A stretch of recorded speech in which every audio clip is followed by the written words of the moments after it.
Assalamualaikum warahmatullahi wabarakatuh.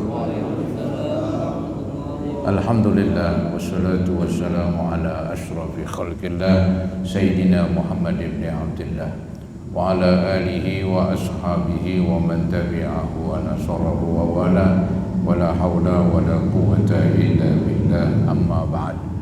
Hadirin jamaah Majlis Ta'lim Masjid Al-Inayah yang saya muliakan, khususnya para asatizah, para hujjaj, tokoh masyarakat dan juga remaja sekalian, dengan mengucapkan syukur alhamdulillah malam hari ini kita dipertemukan kembali di ruangan Masjid Al-Inayah untuk sama-sama mengikuti pengajian. Mudah-mudahan pengajian ini besar manfaatnya buat kita sekalian. Semoga Allah selalu membukakan pintu hati dan pintu ilmu yang seluas-luasnya, dan semoga kehadiran ini mendapat balasan pahala yang sebesar-besarnya serta diampuni dosa-dosa kita. Amin ya rabbal alamin. Malam hari ini giliran dari kitab fiqh, yaitu membahas tentang orang yang dibekukan haknya untuk bertransaksi, dibekukan haknya, tidak boleh jual beli dan sebagainya lah, karena menyangkut kemaslahatan. Misalnya ada orang yang disebut as-safih, ya. Ada ayat Quran berbunyi wala tu'tus sufaha'a amwalakumul lati ja'alallahu lakum qiyama. Janganlah kamu berikan harta kamu kepada orang yang mubazir, ya, orang yang boros, yaitu membeli sesuatu tidak bermanfaat bagi dunianya, apalagi bagi akhiratnya.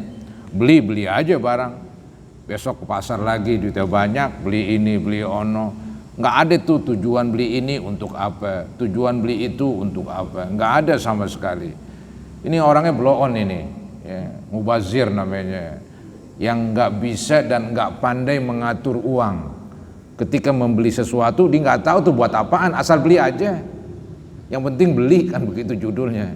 Ini namanya dalam bahasa Al-Quran sufaha, ya, diartiin mubazir begitu. Itu dilarang itu mereka untuk bertransaksi, jadi dibekukan haknya. Mungkin bahasa kampungnya diempuk, ya. Jadi seseorang tuh diempuk, artinya masih diatur masalah keuangan, padahal dia punya uang. Seperti anak kecil, bapak emaknya meninggal, hartanya banyak. Siapa yang mengurus? Ya wali, mungkin pamannya. Ya, anggap saudaranya nggak ada gitu. Siapa nih yang mengurus? Ya orang-orang yang tertentu lah. Apakah dulu orang tuanya berwasiat atau tidak? Ya, arti berwasiat untuk mengurus anak-anaknya. Terjadi kecelakaan misalnya, ya, keduanya langsung wafat, tinggal anak-anak yang masih kecil. Sedangkan harta banyak. Nah, ini mereka nggak berhak untuk bertransaksi jual beli, nggak bisa. Kalau dilepas begitu ya habislah nanti. Ya, maka dibekukan haknya. Ini namanya al-hajar, itu ditahan dulu haknya. Tujuannya demi kemaslahatan anak tersebut. Karena harta di dalam Islam itu dalam Quran disebut allati ja'alallahu lakum qiyama, yang Allah jadikan harta itu buat kamu pokok kehidupan. Harta pokok kehidupan. Tanpa harta sulit saudara-saudara hidup. Ya, bahkan dibilang nyawa ame harta saudara. Seseorang berhak mempertahankan nyawanya. Dia mati syahid. Dia membunuh orang yang ingin membunuh dia nggak dosa. Begitu juga mempertahankan harta, karena di pokok kehidupan. Masalah penting. Untuk itulah tidak boleh dibuang-buang, istilahnya begitu.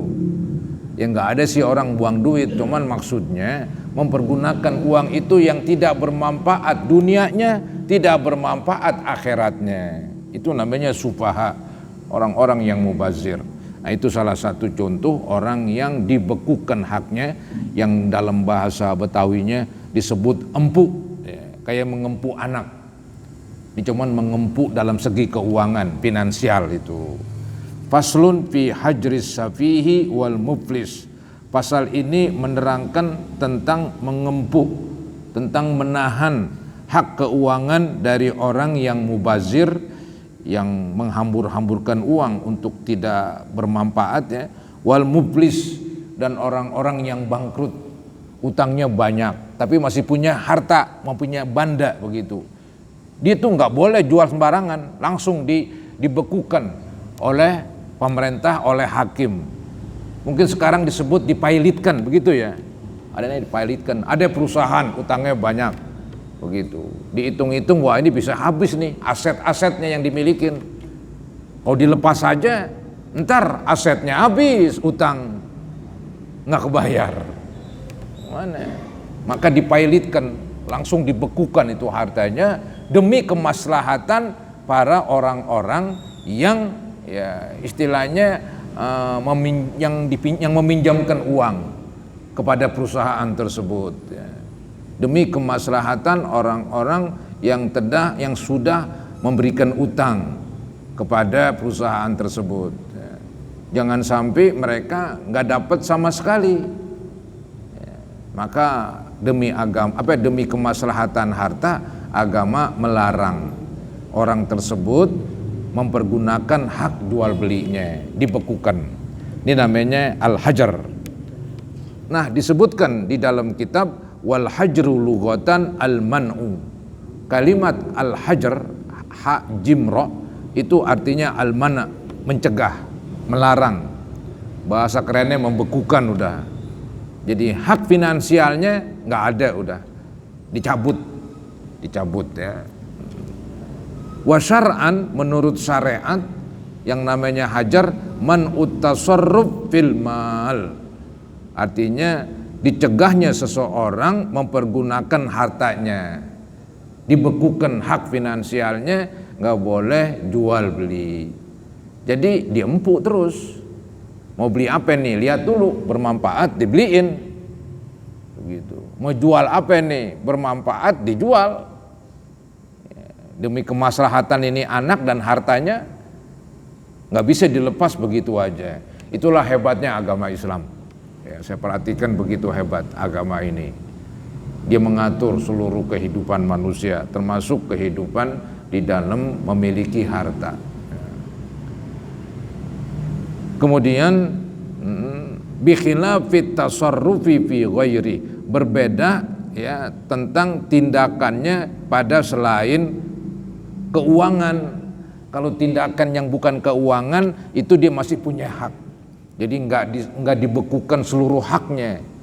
Yang dibekukan hanya hak tentang pengeluaran uang atau membeli sesuatu.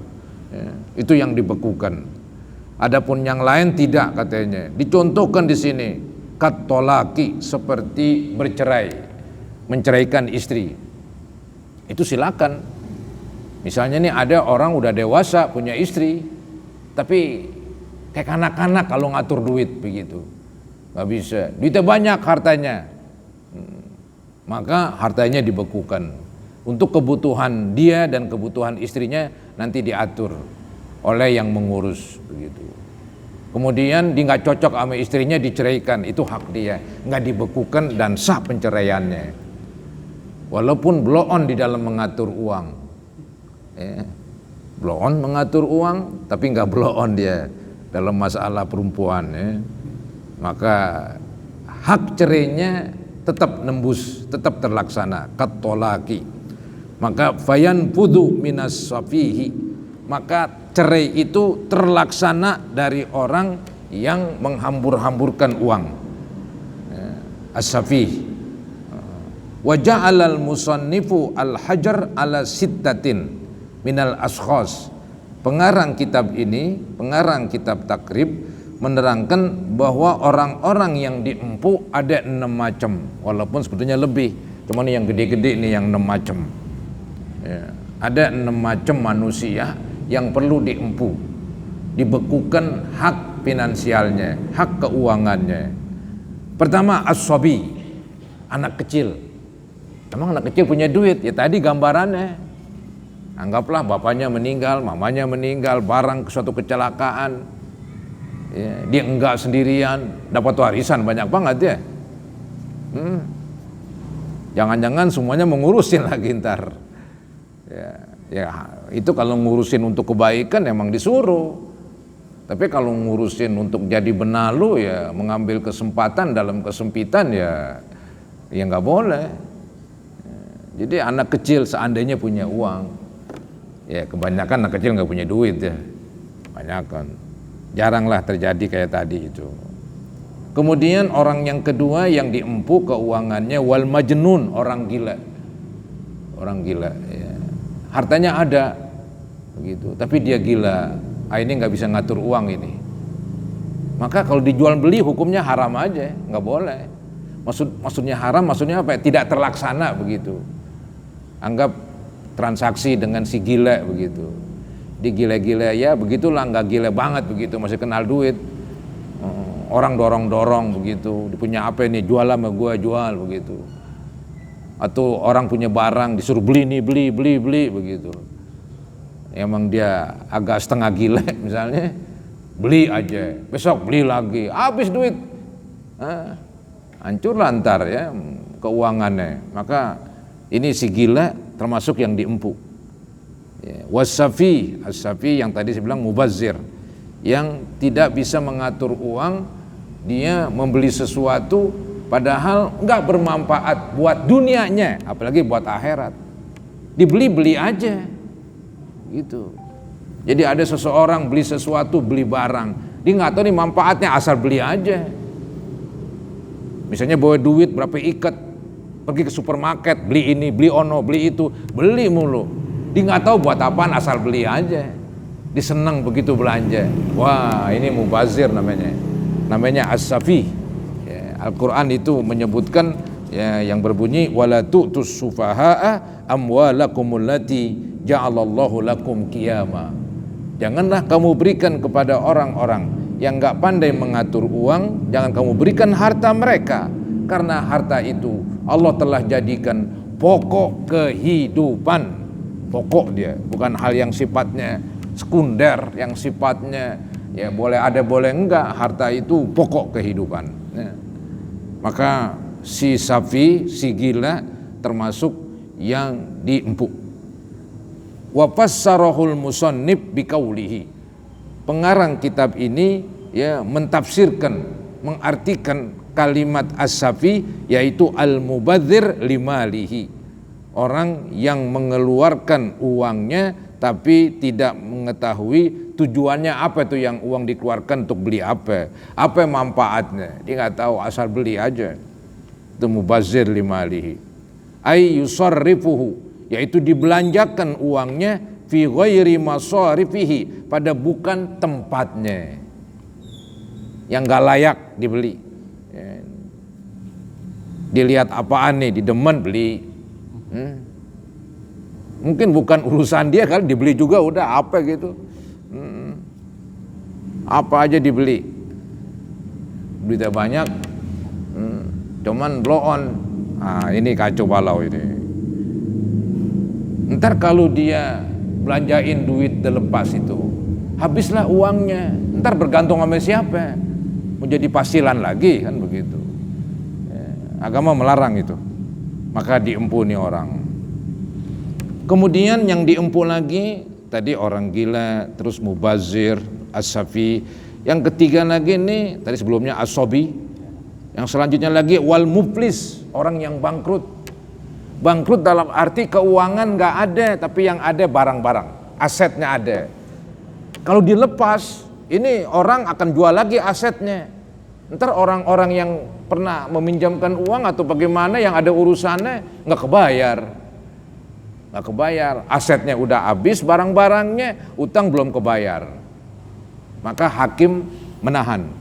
Ada istilah saya dengar-dengar, cuma saya belum pelajarin itu, cuma dengar-dengarnya melalui televisi, dipailitkan, perusahaan dipailitkan, udah nggak bisa bergerak dia, dipailitkan itu, ya, dibekukan udah.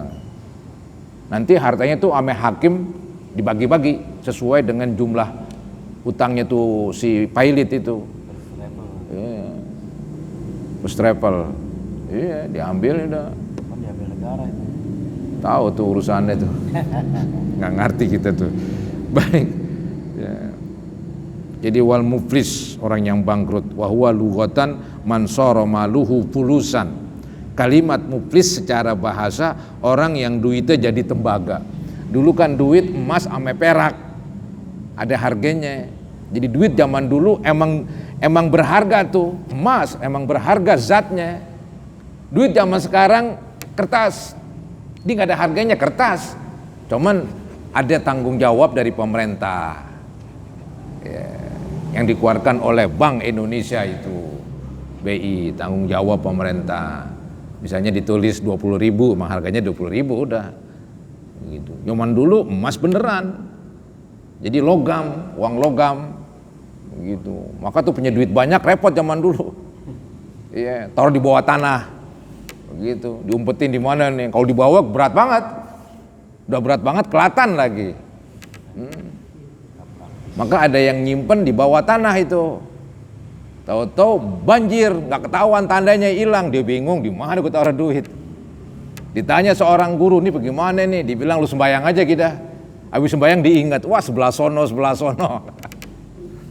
Dibilangin nama setan. Ketika lagi sembayang kan nggak khusyuk orang. Itu ada cerita itu Abu Hanifah katanya. Jadi zaman dulu duit begitu. Nah, ini kata-kata muflis dari kalimat pulus. Pulus itu tembaga. Harganya, nilainya rendah. Kalau emas nilainya tinggi, perak rendahan. Jadi orang bangkrut adalah orang yang duitnya berubah jadi pulus alias tembaga. Tsumma kunniya bihi an qillatil mal. Kemudian dipakai kalimat muflis untuk orang yang hartanya sedikit. Ya, qillatil mal. Au adamuhu. Ya, an qillatil mal au adamihi. Atau emang enggak punya harta disebut muflis begitu. Dia muflis artinya hartanya enggak ada, atau dia muflis hartanya ada cuman sedikit begitu. Istilah kita bangkrut ya. Maka ada hadis tuh ya, manil muflis min ummati gitu. Atadruna manil muflis min ummati, tahukah kamu hai sahabat siapa orang yang bangkrut dari umatku? Ya kata sahabat, Allah wa rasuluhu a'lam lah. Tapi dibilang katanya al muflisu fina, orang yang bangkrut dari kami man la malalahu wala dirhama. Artinya hartanya enggak ada, duitnya enggak ada. Terus Nabi bilang dah, oh bukan itu yang saya maksudkan. Bangkrut di sini yang umatku dia sembahyang, dia puasa, dia ini, dia ono, tapi berbuat jahat ini, berbuat jahat itu, berbuat jahat ono. Akhirnya pahala-pahala ibadahnya diambil buat bayar dosa-dosanya. Ketika diambilin pahalanya kehabisan pahala. Apalagi udah kehabisan pahala, belum kebayar tuh, belum tuntas, dosa orang tibanin di dia. Akhirnya masukin ke dalam neraka. Itulah yang bangkrut dari umatku. Begitu tuh. Itu muflis, itu cerita muflis. Jadi biarin dah kalau bangkrut di dunia, asal jangan bangkrut di akhirat. Ya mudah-mudahan sih dua-duanya kagak. Emang enak bangkrut. Kemudian selanjutnya wasyar'an. Menurut syariat muflis itu as-syakhsul ladzi irtakabat hudduyun. Seseorang yang menanggung hutang, begitu dah. Irtakabat hudduyun, orang yang menanggung hutang, alias orang yang berhutang. Tapi wala yafi maluhu bidainihi, tetapi hartanya tidak mencukupi untuk melunasi utangnya. Maka tuh orang yang bangkrut ntar membayar dibagi-bagi sama hakim enggak full. Misalnya ini si bangkrut utangnya 10 juta. Paling nanti hakim bagi-bagiin sarang berapa? Mungkin sarang 5 juta. Karena hartanya enggak cukup. Baru ketahuan sekarang, ada laporan. Kadang-kadang kan begitu. Jadi ada laporan dia ini bangkrut ketika harta udah tinggal dikit. Utangnya masih banyak. Sehingga nanti itu orang yang tadi itu ngutangin ya, dia dibagi utangnya itu dilunasin itu enggak semuanya. Ya, misalnya dari 100% berapa persen begitu. Biasanya begitu. Ya syukur-syukur bisa semuanya, itu pas. Ya, kalau semuanya itu kayaknya enggak disebut bangkrut itu, lunas itu. Ini nih dikatakan hartanya tidak mencukupi utangnya. wala yafi maluhu bidainihi au duyunihi, ya. Atau utang-utangnya, utang banyak, atau satu utang doang tapi gede, nggak kuat juga itu. Kemudian yang diempuk lagi nih, orang-orang yang diempuk tadi dari anak kecil, orang gila, sampai orang yang mubazir, terus orang yang bangkrut, dan dilanjutkan lagi orang yang punya utang, ya, yang bangkrut tadi yang punya utang. Nah ini dilanjutkan lagi wal marid, orang yang sakit. Loh, kok orang yang sakit? Oh maksudnya sakit yang dikhawatirkan ini orang bakalan mati dah. Ya menurut pandangan manusia begitu. Penyakit apa? Dia penyakit berat, kronis, lumpuh, semuanya ada. Ya. Dia punya harta masih bisa ngomong dia. Ya. Dia pengen bagi ono, bagi itu, orang udah putus asa. Hartanya banyak, pengen sedekah biar banyak, pengen bagi biar banyak. Oh nggak bisa. Habis entar. Kalau harta habis disedekain, ahli waris makan apa? Diempuk juga tuh dia. Ya paling banyak ya nggak lebih dari sepertiga begitu. Ini yang disebut wal marid al makhufi alaihi, si sakit yang ditakutkan atasnya, min marodihi, dari sakitnya, ditakutkan akan kematian. Kayak tadi yang sakit parah, ya, yang sakit parah, banyaklah contoh-contohnya misalnya ya. Pokoknya dia udah diambang kematian tapi masih sadar. Dia nggak bisa itu main ngomong aja, ya, berwasiat ini, berwasiat itu, nggak boleh lebih dari sepertiga.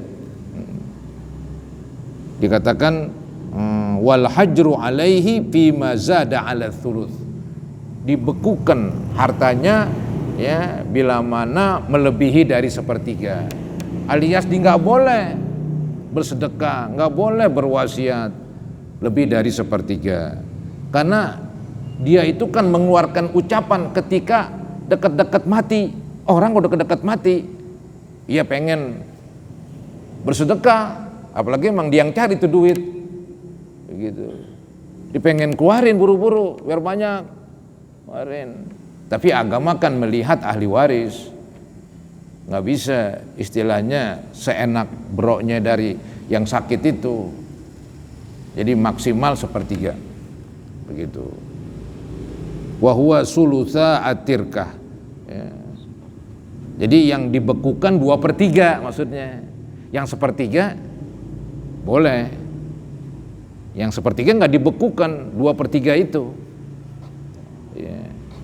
Itu yang ditahan buat keturunannya, maka dikatakan wahuwa thulutsatirka, yang dibekukan yaitu 2/3 warisan, li ajli hakil warathah, demi untuk hak ahli waris.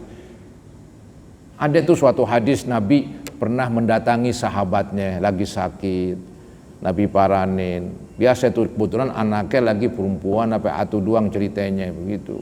Hartanya banyak, wa ana zumalin, saya banyak harta wahai Nabi, mau sedekah biar banyak, kata Nabi jangan. Berbanyak dia mau sedekah, ya, mau 2/3, mau setengahnya, akhirnya sepertiga. Ya dah sepertiga udah banyak banget kata Nabi. Itu jadiin patokan itu, ya. Bukan didorong, ayo dah biar banyak, ayo dah wasiat sono, bagi sini, bagi sono, ada yang ongrong-ongrong. Nah, itu menjerumuskan itu, kasihan ahli waris, ya. Begitu. Jadi yang dibekukan 2/3, yang sepertiga silahkan. Ini 2/3 demi hak ahli waris, begitu. Ya. Li ajli hakil warasah. Hadza illam yakun alal maridi dainun. Ini semua bila mana si sakit nggak punya utang. Kalau punya utang, utang duluan, beresin. Kalau utang sih nggak pakai 2/3, nggak pakai sepertigaan. Utangnya dibayar-bayarin, akibatnya duitnya tinggal dikit, biarin. Iya, utang didahulukan daripada hak ahli waris. Masih hak ahli waris didahulukan, utang masih ada, bagaimana? Nggak masuk akal itu. Jadi utang diselesaikan, walaupun akibatnya bandenya habis. Demi utang, nggak apa-apa. Jadi dia meninggal nggak punya harta, ya biarin. Ya. Walaupun tadinya banyak, Tapi dihitung-hitung utangnya ya habis lunas begitu. Nah, itu nggak diempu dia kalau begitu. Nih dikatakan hadza illam yakun alal maridi dainun. Ini semua bila mana si sakit nggak punya utang. Fa in kana alaihi dain. Apabila dia punya utang. Yastagriku tirkatahu. Ini utang menghabiskan warisannya. Ya sudah. Begitu. Yastagriku tirkatahu. Hujira alaihi fis sulus wa ma zada alaihi. Kemudian katanya di sini fa in kana alaihi dainun yastagriku tirkatahu hujira alaihi fis sulus. Oh ya.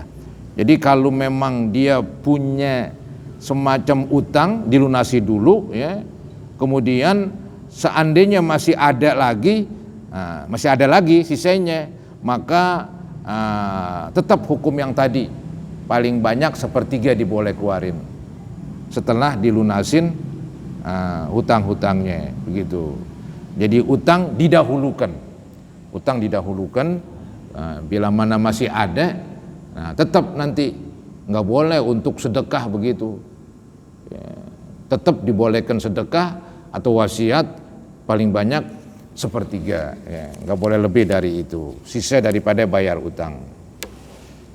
Kemudian orang-orang yang diempuk lagi nih ya. Tadi orang yang sakitnya dikhawatirkan akan menemui ajalnya. Nah ini si budak, sekarang nggak ada, ini zaman dulu. Wal abdul ladzi lam yu'dzan lahu fit tijarah. Yang diempuk lagi budak yang tidak diizinin untuk berdagang. Zaman dulu ada budak diizinin sama majikannya, kita dagang, ntar sebagian lu tabung buat bayar nebus diri lu misalnya. Itu berarti disuruh dagang. Ada yang sama sekali mah nggak boleh dagang, dikerja aja sama majikan gitu. Nah ketika itu maka budak ini nggak boleh sembarangan beli, nggak boleh sembarangan jual. Emang dia nggak punya harta. Budak nggak pernah tergambar punya harta kecuali diizinin untuk berdagang. Selama nggak mendapat izin dia nggak punya harta karena dirinya milik majikannya.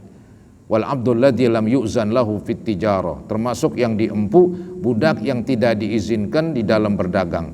Fala yasihhu tasarrufuhu, tidak sah dia bertransaksi bi ghairi izni sayyidi, tanpa izin majikan, tanpa izin tuannya. Wasakatal musannif an asya'a minal hajri madhkuratun fil mutawwalat. Pengarang kitab ini ya tidak menyebutkan beberapa yang masih diempuk, tapi disebutkan dalam kitab-kitab besar. Di antaranya katanya al-hajru alal murtad, yaitu diempuk, dibekukan harta orang yang murtad. Orang yang murtad dari Islam, keluar dari Islam, secara hukum Islam hartanya dibekukan. Kalau dia bertobat, balik lagi ke Islam, dikembalikan. Kalau dia nggak bertobat, anggaplah diterapkan hukum Islam, dipenggal, mati dalam keadaan murtad, begitu. Maka uangnya milik pemerintah, diambil itu. Itu juga diempu itu. Ya, agama Islam begitu ajarannya itu. Ya, dikatakan al-hajru alal murtad, ya, ditahan uang atas uang murtad, lihaqil muslimin, untuk hak orang Islam. Ya. Maka duitnya itu nanti dijadiin fai, semacam ya harta rampasan perang lah istilahnya begitu, walaupun nggak terjadi perang, semacam itu. Wa minha al-hajru ala rahin lihaqil murtahin. Di antaranya lagi yaitu orang yang diempu gara-gara dia barang gadaiannya ya pinjamannya belum dibayar, sedangkan barang gadaiannya udah diambil. Kebetulan yang minjamkan uang ngizinin. Jadi memang ada agak lucu sedikit nih, seseorang menggadaikan motor dengan harga 2 juta. Setelah itu motor dibawa pulang lagi. Ada yang bolehkan begitu, dengan izin yang meminjamkan begitu. Tahu-tahu dia bangkrut begitu kan, Wah ini diempuk, ntar jangan-jangan dia minjem duit 2 juta itu nggak bisa pulangin. Nah itu juga katanya diempuk kepada orang yang menggadaikan barang. BPKB-nya doang. Apalagi begitu, BPKB-nya doang digadein lagi. Takut ntar dijual dalam arti nggak pakai surat sama orang. Kacau itu. Ya. Jadi emang harus hati-hati juga lah. Nah ini lanjutannya yang akan datang. Wa tasarrufus sobi. Ya, tapi belum selesai ini masalah ngempuk. Mungkin ada yang bertanya, saya persilakan. Yang hijat itu atau yang ngempuk itu kan pemerintah dalam hal ini saja. Sebetulnya yang ngempuk ini ya dalam istilah pemerintahan ya hakim lah begitu, mutusin dia, dibekukan dengan kekuatan hukum. Gitu. Jadi kalau hutang itu juga termasuk warisan. Itu kan kadang-kadang gini kan setelah ya kan yang dia tahu warisannya cuma harta doang. Ketika udah harta itu orang tuanya nggak belum bayar hutang, ketika dia sudah meninggal dunia, udah hartanya malah jadi rebutan, buru-buru bayar hutang. Itulah kesalahannya di situ. Jadi dalam agama kalau ada orang mati itu yang diutamakan ya di samping tadi mulai mandiin, bungkus, bayangin, nguburin. Nah kemudian diberesin utangnya dulu, nggak boleh dipecah-pecah. Maka tuh ada judul tidak boleh membagi-bagi warisan sebelum hutang-hutang si mayit diselesaikan. Nah ini kadang-kadang utangnya belum diselesaikan, warisannya dipecah-pecah. Aduh, ini salah ahli waris ini. Dia yang dosa itu, dia yang dosa. Kalau travel Yang travel haji itu bangkrut. itu kan dibukukan oleh pemerintah. Sedangkan jemaahnya yang uangnya nggak dipulangin kan sampai sekarang. Itulah, itu keputusan bagaimana tuh kita nggak ngerti itu. Iya, jadi first travel itu ya pada ngamuk itu. Soalnya duit mereka nggak dipulangin, malah katanya aset dari first travel diambil oleh pemerintah. Itu kan aneh bin ajaib itu, nggak ngelihat kenyataan, nggak ngelihat bukti. Oh pakai pengadilan apa namanya? Ini negaranya yang bangkrut ya. Kacau itu. Kan diambil juga. Kan 1 triliun 980 miliar. Iya harus kembalikan dong duit orang, kembalikan. Pakai hukum Belanda kali. Jadi begini urusan. Hukum Belanda nih. Rakyat boleh ngumpulin 1.000-2.000. Iya. Maka kita ini sebagai rakyat jangan terpedaya lah. Terpedaya murah, terpedaya iming-iming. Iya, tergiur begitu. Iya, nggak masuk akal. Jangan. Jadi pakai akal dulu begitu. Iya, istilahnya umroh murah. Itu banyak orang dibohongin umroh murah. Kita harus berpikir, kok murah? Kenapa ini? Kenapa ini selidikin? Atau jangan dah, lebih baik cari selamatnya. Sebenarnya dia pakai duit itu, Zat. Iya, duit dari teman yang lain. Jadi gantian aja dulu. Gantian aja, tapi entah kan utangnya bikin bertumpuk. Iya. Jadi orang bayar kan nggak seukuran orang harga umroh, mungkin dibayar 5 juta, tapi kan berangkat dari duit yang lain itu, tombokin, tapi kan nggak seterusnya begitu. Bisa-bisa ntar lama-kelamaan ya kayak tadi itu udah bangkrut ya dah. Gitu orangnya jalan-jalan mulu, Bos. Ya iya, kacau banget itu. Mewah. Jadi agama masih juga didagangin dah. Hah? Iya ada lagi rumah syariah lagi, bodong lagi. Iya ini orang Islam ini dibohongin mulu atas nama agama. Iya, memang kalau atas nama agama orang tergiur, masih bohong apa ya kan begitu kan? Aman ini aman. Nggak taunya disitulah titik kelemahannya.